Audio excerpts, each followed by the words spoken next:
The HOA tried to claim my lake, but one document changed everything. They showed up before I finished unpacking.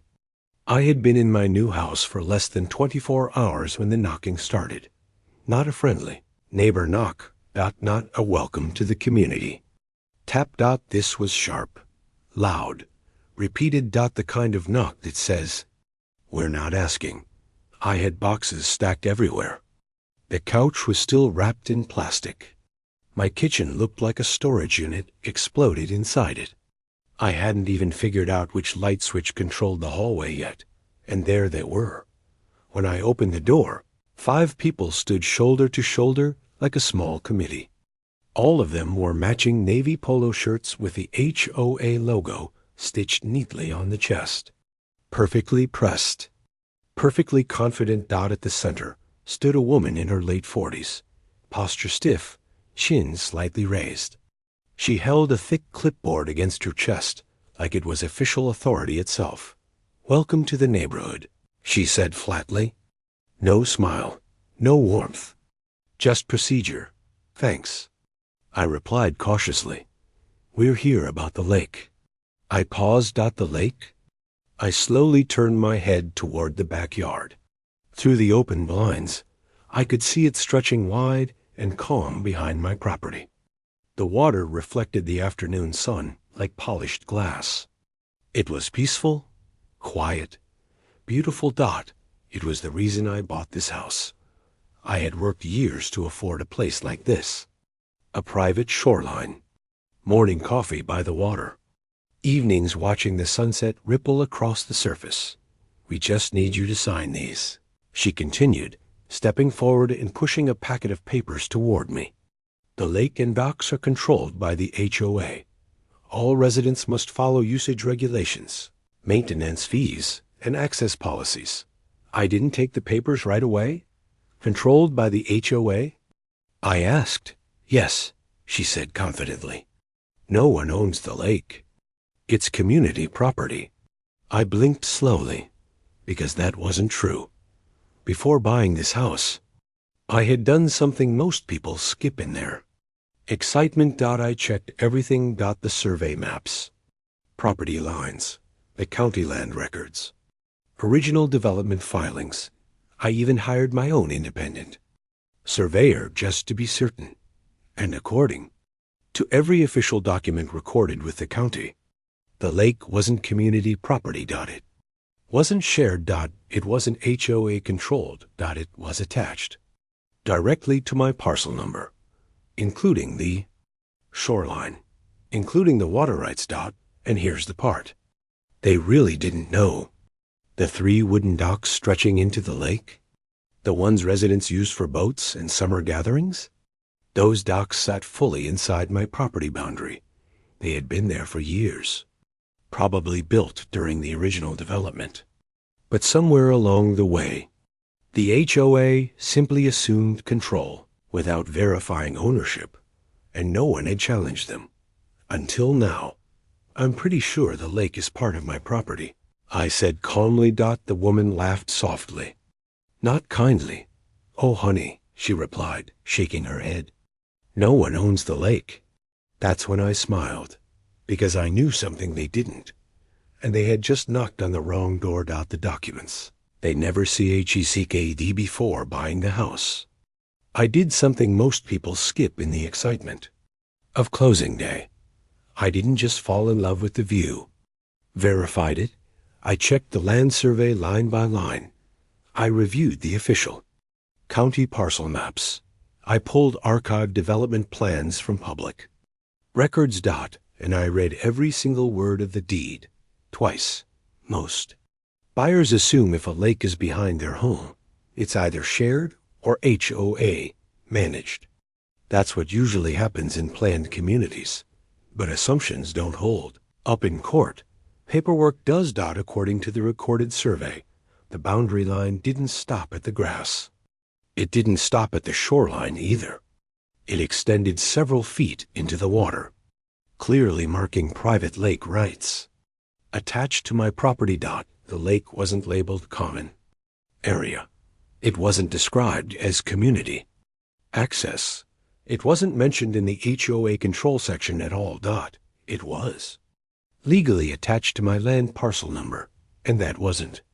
Even the most surprising part, the docks, all three of them, sat fully inside my boundary lines, large wooden docks. Well-maintained. With boat cleats, seating benches, and built-in ladders. The HOA members used them for everything: weekend barbecues, boat launches, holiday gatherings, fireworks over the water.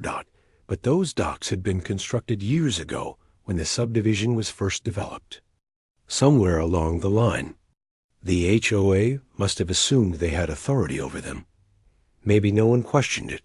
Maybe previous owners didn't care. Maybe no one ever checked.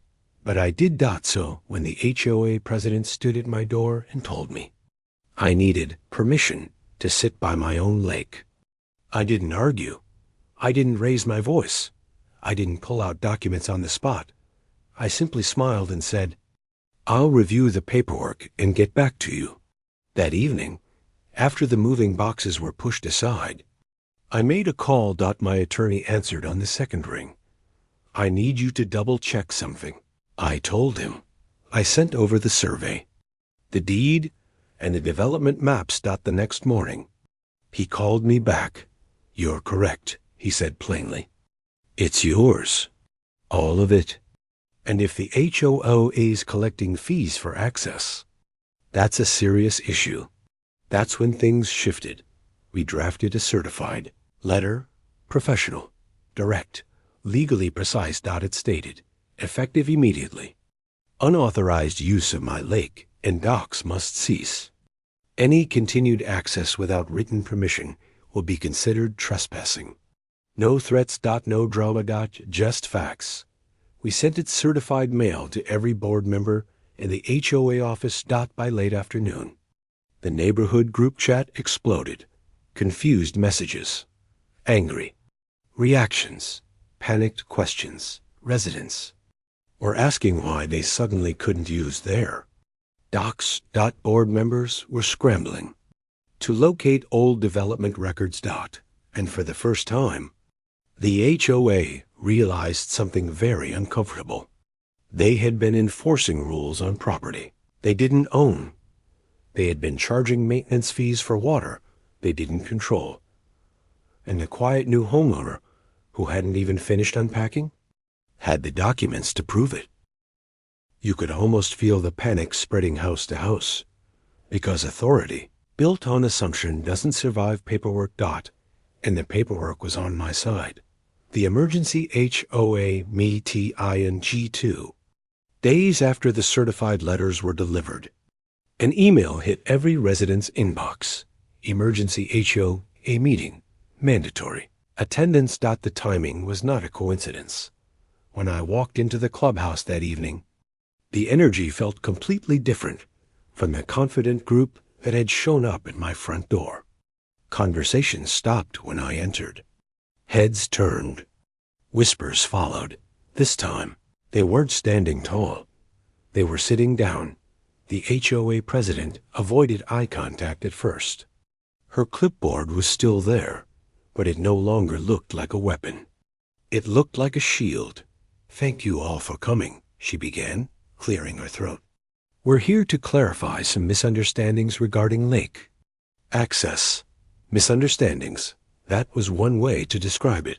She went on to explain that the docks had been present for years, that the lake had always functioned as a community amenity, that restricting access now would negatively impact property values.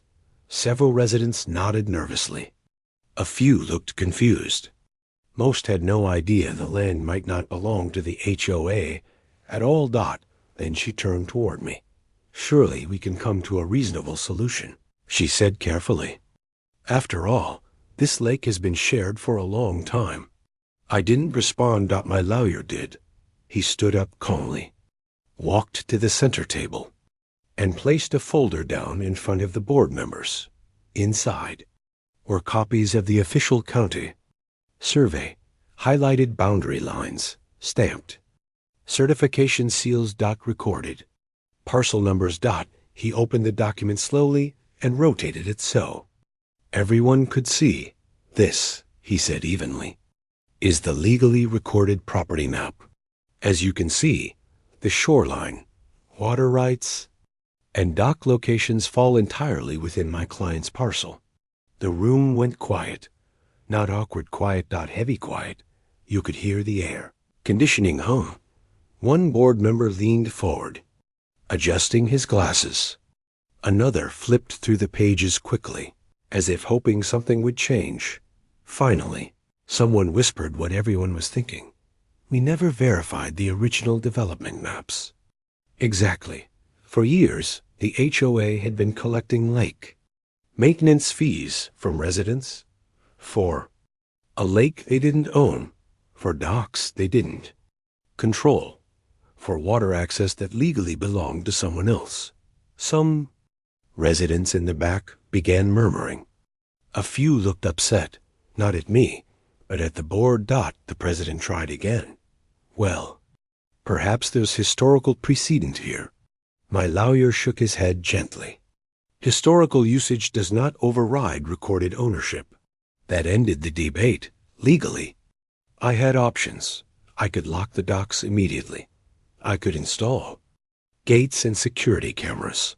I could charge usage fees. I could demand the full removal of every structure from my property. And based on the unauthorized fee collections, I could have pursued something much bigger. The power had completely shifted. The same board that had demanded I sign their rules now sat waiting for my decision, instead of escalating. I stood up. I'm not here to create enemies, I said calmly. I'm here to fix a mistake. And that's when I made them an offer. The deal they couldn't see when everyone finished arguing, flipping papers, and whispering to each other. The room finally grew quiet. All eyes turned to me. This was the moment they expected retaliation. After all, they had shown up at my door demanding control over property that legally belonged to me. They had collected fees for years. They had enforced rules without verifying ownership. I had every right to escalate, but I didn't come to start a war. I stood up slowly and said something simple. I'm not interested in fighting. I'm interested in respect. That changed the energy in the room. I explained that I didn't move here to create enemies. I moved here for peace, for the lake, for the quiet, for the view. But respect works both ways. And what happened at my doorstep wasn't respect. So I laid out the agreement. Clear, direct, non-negotiable. First, the HOA would publicly acknowledge, in writing, that the lake and docks were located entirely on my private property. No more confusion. No more community asset language. Second, any future use of the docks or shoreline would require written permission from me. That meant no automatic access, no assumptions, no surprise gatherings. Third, they would immediately stop charging residents so-called lake maintenance or lake authority fees. If the HOA didn't own the lake, they had no right to profit from it. And finally, they would cover all of my legal expenses related to this matter. No hidden conditions. No vague wording. If they refused, the docks would be closed immediately, locks installed. Access denied, and if necessary, structures removed from my property entirely. The room was silent again, but this time, it wasn't tension. It was calculation. The board members knew they were cornered by their own oversight. Residents were already questioning them. Dragging this into court would cost far more than agreeing to my terms. Within 48 hours, I had their answer. They agreed. A formal letter was sent to all homeowners clarifying ownership. Fees were removed from the next billing cycle, and a check arrived covering my attorney's costs. Just like that, the power dynamic flipped. Now, every summer evening, I sit on my dock. Yes, my dock, with a cup of coffee or a cold drink, watching the sunset stretch across the water. The sky turns orange, then pink, then deep purple as the lake reflects. Every color like a mirror, sometimes. Neighbors walk by. The same people who once stood stiffly at my door now offer polite waves from a respectful distance. No more demands. No more clipboards. Just quiet. Acknowledgement. Funny how quickly authority disappears when facts show up. And here's the real lesson in all of this. Before you try to control something, before you charge fees, before you knock on someone's door with confidence, make absolutely sure you own what you're claiming, because sometimes the quiet new neighbor, the one still unpacking boxes, controls the whole shoreline. And that's the story of how the HOA tried to control what they didn't own and learned the hard way. If you enjoyed this story, make sure you hit that like button because it really helps the channel grow. Subscribe so you don't miss the next unbelievable HOA showdown. And remember, before someone tries to control you, make sure they actually have the authority. I'll see you in the next story.